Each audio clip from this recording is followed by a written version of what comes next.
చూడండి ఆంధ్రజ్యోతిలో ఏమంటుంటే బీసీ ఎస్సీ ఎస్టీలపై బీజేపీ సర్జికల్ స్ట్రైక్. అసలు బీసీ ఎస్సీ ఎస్టీలపై కాదు, ఈరోజు రాహుల్ గాంధీపై సర్జికల్ స్ట్రైక్ చేయాలి, రేవంత్ రెడ్డిపై సర్జికల్ స్ట్రైక్ చేయాలి, డీకే శివకుమార్ పై సర్జికల్ స్ట్రైక్ చేయాలి, ప్రియాంక గాంధీపై సర్జికల్ స్ట్రైక్ చేయాలి. అదేవిధంగా రేపు మాపో నన్ను దేశం కోరుకుంటుందట, రాబర్ట్ వాద్రాను రాజకీయాలు రావాలని దేశం కోరుకుంటుందట.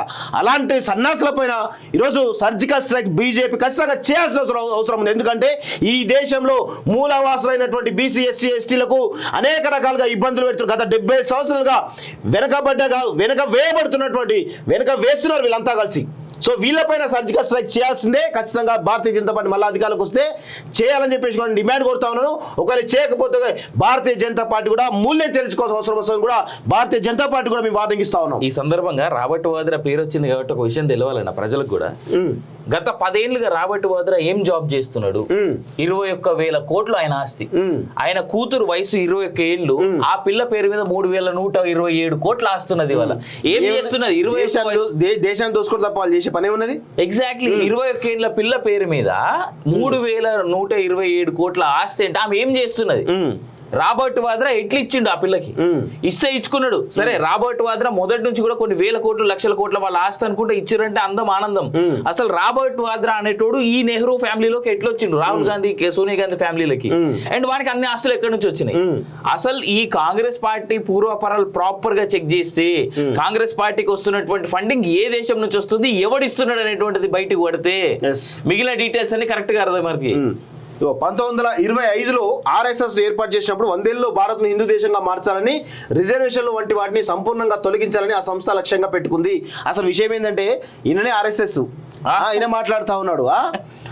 2025 కల్లా రాజ్యాంగాన్ని సమూలంగా మార్చి రిజర్వేషన్లను రద్దు చేసి దేశాన్ని హిందూ దేశంగా మార్చాలని మోడీ అమిత్ షా కంకర కట్టుకున్నారు. ఈ కుట్రను తిప్పికొట్టేందుకు రాహుల్ గాంధీ ప్రయత్నం చేస్తున్నారు. అనేక విషయాలపై మాట్లాడే కేసీఆర్ దీనిపై ఎందుకు స్పందించడం లేదు? ఎందుకు స్పందించాలి? ఈరోజు హిందూ దేశం అంటే తప్పేమున్నది? అలా నేపాల్ లాంటి భూటాన్ లాంటి ప్లేసెస్లో అది హిందూ కంట్రీలు, మనది కూడా హిందూ కంట్రీ అయితే తప్పేమున్నది? అంటే వేరే వాళ్ళకి నష్టం జరుగుతుందా? ఈ 10 ఏళ్లలో భారతీయ జనతా పార్టీ 10 ఏళ్ల ప్రభుత్వంలో ఒక ముస్లిం పైన దాడి జరిగిందా? ఒక క్రిస్టియన్ పైన దాడి జరిగిందా? ఏ వర్గాలకు అన్యాయం జరిగింది? ఏ వర్గాలకైనా కానీ ఇక కేంద్ర ప్రభుత్వం ఇచ్చేటువంటి పాలసీల విషయంలో కావచ్చు, లేకపోతే సంక్షేమ పథకాల విషయంలో కావచ్చు, ఎవరికైనా రాలేదా? అందరికీ వచ్చినాయి కదా. ఈరోజు కేవలం హిందువులను, ముస్లింలను, క్రిస్టియన్లను 3 వర్గాలుగా డివైడ్ చేసి ఈరోజు ఓటు బ్యాంకు పాలిటిక్స్ చేయడంలో ఈరోజు కాంగ్రెస్ పార్టీ దిట్టగా కనబడతా ఉంది. దీన్ని అందరూ కూడా గమనించాలి. మీరు ఇట్లా మాట్లాడుతూ ఉంటే ఏమంటారు? రిజర్వేషన్లు రద్దు చేసి దేశాన్ని హిందూ దేశంగా మార్చాలని మోడీ అమిత్ షా కంకర కట్టుకుని చెప్పి ఇట్లా మాట్లాడుతూ ఉంటే హిందువులంతా కూడా పోలరైజ్ కాకపోతే ఏమవుతారండి? మీరు హిందువులను కించపరుస్తున్నట్ట? ఏంది జరుగుతుంది ఇక్కడ? ఒక వర్గాన్ని మీరు నెత్తి పెట్టుకోవడం, ఇంకో వర్గాన్ని కించపరచాలా? ఈ దేశంలో ముస్లింలు కానీ, క్రిస్టియన్స్ కానీ, లేకపోతే హిందువులు కానీ అందరూ కూడా కలిసే ఉన్నారు. ఎవరికి ఇబ్బంది లేదు ఇక్కడ. గత 10 సంవత్సరాల క్రితం ఇక్కడ మత కళ్ళలో అద్భుతంగా జరిగినాయి, చాలా ఘోరంగా జరిగినాయి. మరి దాని గురించి మాట్లాడాల్సి వస్తే ఈరోజు కాంగ్రెస్ పార్టీ పరిస్థితి తెలుస్తుంది. హైదరాబాద్లో 2014 ముందు రోజుకు ఒక ఇన్సిడెంట్ జరిగేది ఓల్డ్ సిటీలో. ఇప్పుడు ఏం జరిగింది? ఒక ఇన్సిడెంట్ జరుగుతూ ఉందా? ఎక్కడైనా ఎక్కడ ఈ ప్రపంచంలో ఎక్కడ ఉగ్రవాద దాడులు జరిగినా మూలాలు ఓల్డ్ సిటీలో ఉంటాయి. ఈ 10 సంవత్సరాల్లో ఏమైనా జరిగినా?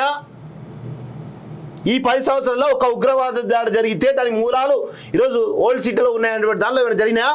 దిల్సుఖ్ నగర్ బాంబు పేలుల గురించి కానీ, కోటి బాంబు పేలుల గురించి కానీ, ఏదైతే మన గోకుల్ చాట్ బాంబు పేలుల గురించి కానీ ఏమైనా జరిగినా ఈ 10 సంవత్సరాల్లో? ఒక్కసారి ఆలోచించాలి. ఇలాంటి చిల్లర మల్ల కామెంట్ చేసి మీ పరువు మీరే తీసుకున్నారు. వాళ్ళేమో భారతీయ జనతా పార్టీ తమ పని తాము చాలా సక్రమంగా చేసుకుంటూ ప్రజల్లో విశ్వాసం కల్పించే ప్రయత్నం చేస్తూ ఉంటే మీరు కాంగ్రెస్ పార్టీగా మీరందరూ కూడా ప్రజల్లో వైషమ్యాలు తీసుకొచ్చేసి, డివిజన్ తీసుకొచ్చేసి, ఎక్కడ లేనటువంటి మొత్తం నరేషన్ బిల్డ్ చేసేసి ప్రజల్లో తప్పుదో పట్టించే ప్రయత్నం చేస్తూ ఉన్నారు.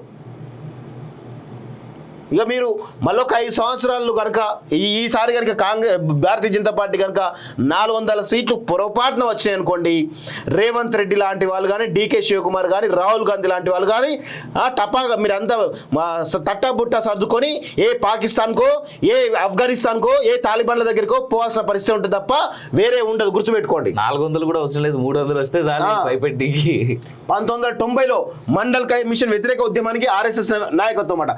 నిజంగా 1990 తర్వాత పివి నరసింహారావు ప్రభుత్వం వచ్చింది. ఏం మరి చేసిర్రు? ఏమైంది మీ చిత్తశుద్ధి ఏమైంది? సరే మీ మండల కమిషన్ వ్యతిరేక ఉద్యమానికి ఆర్ఎస్ఎస్ నాయకత్వం వహించింది అనుకుందాం, భారతీయ జనతా పార్టీ నాయకత్వం వహించింది అనుకుందాం, సరే వాళ్ళు పొరపాటు చేసిరు అనుకుందాం.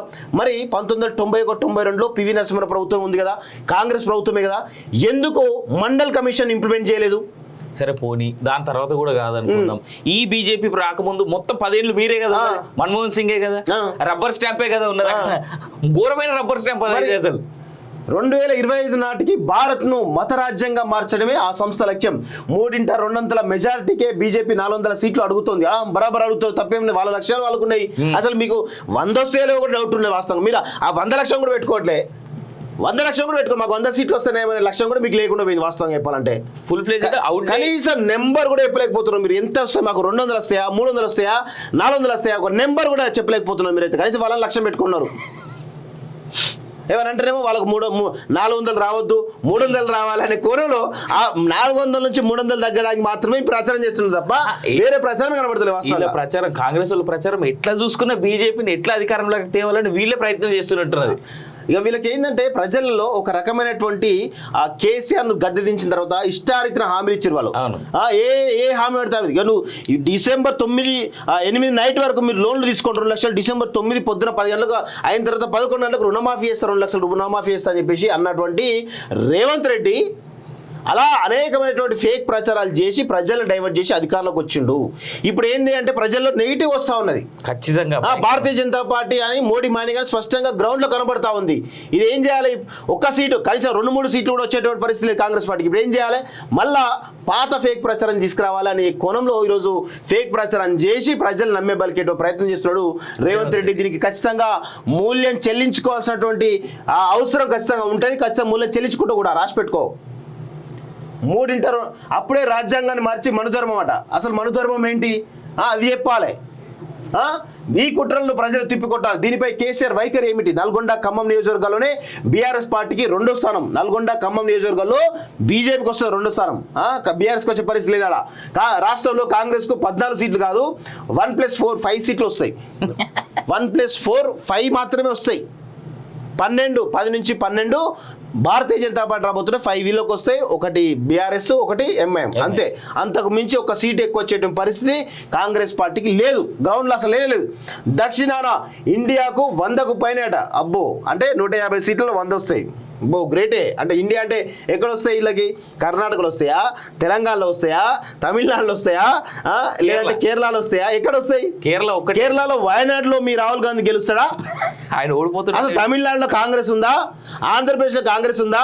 తెలంగాణలో సరే, తెలంగాణ అంటే ఒక 5-10 వస్తాయని అనుకుందాం వాస్తవంగా. మరి కర్ణాటకలో ఏ విధంగా కనీసం 5-10 వస్తాయా? సౌత్ ఇండియాలో ఈరోజు స్పష్టంగా చెప్తున్నాను, రాసి పెట్టుకోండి మిత్రులారా, సౌత్ ఇండియాలో 20కి పైగా సీట్లు వచ్చే పరిస్థితి కాంగ్రెస్ పార్టీకి లేదు. ఇది నేను చెప్తా ఉన్నాను. ఇప్పుడు ఈ స్టేట్స్లలో తమిళనాడులో 0 కాంగ్రెస్ పార్టీకి, ఆంధ్రప్రదేశ్లో 0 కాంగ్రెస్ పార్టీకి, ఇక్కడ తెలంగాణలో చూసినట్లయితే ఒక 5 సరే 10 వేసుకో, 10 అంటే 10 వేసుకో, కర్ణాటకలో వేసుకో 10 వేసుకో. మరి కేరళలో ఎన్ని వస్తాయంటే 2-3 కంటే కోరావు. 25 సీట్లు కూడా దాటలేవు. దీనికంటే 100 సీట్లు వస్తాయట. అంటే ఆయన ఉద్దేశం ఏంటంటే సౌత్ ఇండియాలో వచ్చిన ప్రతి సీటు కాంగ్రెస్ దే అని. గిట్లు అంటే వేరే అలయన్స్లో ఇప్పుడు అక్కడ తమిళనాడులో ఎట్టి పరిస్థితులు సపోర్ట్ చేసి పరిస్థితి కనబడతలేదు. నాకు తెలిసి రేపు పాప స్టాలిన్ కూడా టప ఎత్తేసి ఆయన కూడా ఎన్డీఏ కూటమిలో లేకపోతే దేనిలో కలిసే పరిస్థితి ఉంటే వస్తాను. తమిళ పరిస్థితిని ఒకటి చూడాలి. నిన్ననే స్టాలిన్ వైఫ్ తిరుమల తిరుపతి దేవస్థానం దర్శనానికి పోయింది తెలుసా? అసలు ఆ వీడియో ఎవరైనా చూసిర్రా? నేను చూపిస్తా కావాలంటే మీకు. స్టాలిన్ వైఫ్ తిరుమల తిరుపతి దేవస్థానం కొడితే నిన్న పోయిందన్న దర్శనానికి. ఆస్తికులు కదా, భలే ఉన్నావన్నా. బయటికి గొర్రెలు లోపలేమో దేవుళ్ళు. భలే ఉన్నావు. మర్చిపోలే, మన కేటీఆర్ కూడా నాస్తికుడే కదా. మరి గుళ్ళ గోపురాలకు ఎందుకు గర్భగుడి ముందు నమస్కారాలు చేస్తున్నాను అయితే. ఈ భారతదేశ మూలవాసులైనటువంటి దళితులు, గిరిజనులు, ఓబీసీల పైన అంటే చాలా స్పష్టంగా చెప్తున్నాడు. ఈ దేశంలో మూలవాసులు ఎవరే అంటే ఎస్సీలు, దళితులు, గిరిజనులు, ఓబీసీలు అని చెప్తా ఉన్నాడు కదా. అంటే ఈ రెడ్లు, ఈ వెలమలు, వీళ్ళెవరు కూడా ఈ దేశం మూలవాసులు కాదు అనే విషయాన్ని స్పష్టంగా ఆయనగా చెప్పకనే చెప్పిన విషయాన్ని గుర్తుపెట్టుకోండి మీరు వాస్తవంగా. మరి మీకెందుకు మీరు రాజ్యాంగ ఒక అధిపతిగా మీరు ఎందుకు ఉండాలి ఇక్కడ? సీఎంగా మీరు ఎందుకు ఉండాలి? అసలు మీరు ఇక్కడ మూలవాసులే కాదు, మీరు ఎందుకు ఉండాలి ఇక్కడ? దొబ్బేయండి. మీరు ఎక్కడ ఉన్నారో మీ స్వస్థలం ఎక్కడో అక్కడ దొబ్బేయండి.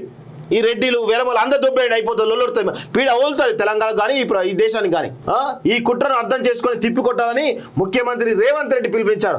దేశంలో రిజర్వేషన్లు రద్దు చేసి బీసీ ఎస్సీ ఎస్టీలు కార్పొరేట్ కంపెనీలకు బానిసలుగా మార్చాలని బీజేపీ కుట్ర పన్నుతుందని ఆరోపించారు. అసలు కార్పొరేట్ వ్యవస్థను తీసుకొచ్చిందే కాంగ్రెస్ పార్టీ. కార్పొరేట్లు అయినటువంటి అదాని అంబానీలను ఈరోజు వీళ్ళేమైనా బీజేపీ ప్రభుత్వంలో లక్షల కోట్లు సంపాదించరా? కాంగ్రెస్ ప్రభుత్వం సంపాదించలేదా? ఇది కూడా తెలియనటువంటి చేతగాని దద్దమ్మ ఈరోజు రేవంత్ రెడ్డి అని చెప్పేసి కూడా తెలుస్తూ ఉంది క్లియర్గా. ఇందులో భాగంగానే రాజ్యాంగాన్ని మార్చాలని చూస్తోందని, ఇందుకోసమే 400 సీట్లలో గెలిపించాలని ప్రజలు కోరుతోందని చెప్పారు. 2025 కల్లా రాజ్యాంగాన్ని మార్చి మనుధర్మాన్ని అమలు చేయాలని, దేశాన్ని హిందూ మత రాజ్యాంగంగా తయారు చేయాలనేది ఆర్ఎస్ఎస్ టార్గెట్ అని తెలిపారు. దీన్ని అమలు చేసేందుకు మోడీ అమిత్ షా కంకణం కట్టుకున్నారన్నారు. శనివారం తన నివాసంలో ఏర్పాటు చేసిన మీడియా సమావేశంలో ముఖ్యమంత్రి రేవంత్ రెడ్డి విలేకరులతో మాట్లాడారు. లోక్సభ ఎన్నికల్లో అక్రమంగానో దౌర్జన్యంగానో ఏదో రకంగా 400 సీట్లకు చేర్చుకొని రాజ్యాంగంలో ప్రాథమిక సూత్రాలపైనే దాడి చేయాలని మోడీ అమిత్ షా భావిస్తున్నారని చెప్పేసి రేవంత్ చెప్తా ఉన్నారు. అయితే ఈ విషయం ఏంటంటే రేవంత్ రెడ్డి ఇండైరెక్ట్గా 400 సీట్లు భారతీయ జనతా పార్టీకి వస్తాయని చెప్పేసి ఒప్పుకున్నట్టే కదా, స్పష్టంగా ఒప్పుకున్నాడు కదా. మీకైతే క్లియర్గా అర్థమవుతుంది కదా. ఆయన మాటలు బట్టి మనకు అర్థమవుతుంది. సో దాన్ని తగ్గించడానికి ఈరోజు 400 వస్తే ఈరోజు రాజ్యసభలోను లోక్సభలోను చాలా పెద్ద మెజార్టీ ఉంటుంది కాబట్టి ఇష్టారీతిన వాళ్ళు ఏ నిర్ణయం తీసుకునే అవకాశం ఉంటుంది కాబట్టి ఆ అవకాశం ఇవ్వద్దు అంటే వాళ్ళను 300కో 320కో పరిమితం చేయాలని ఈరోజు కంకణం కట్టుకున్నాడు రేవంత్ రెడ్డి. అంటే ప్రభుత్వం బీజేపీది అని చాలా స్పష్టంగా రేవంత్ రెడ్డి చెప్తున్న విషయం కూడా గుర్తుపెట్టుకోవాలి.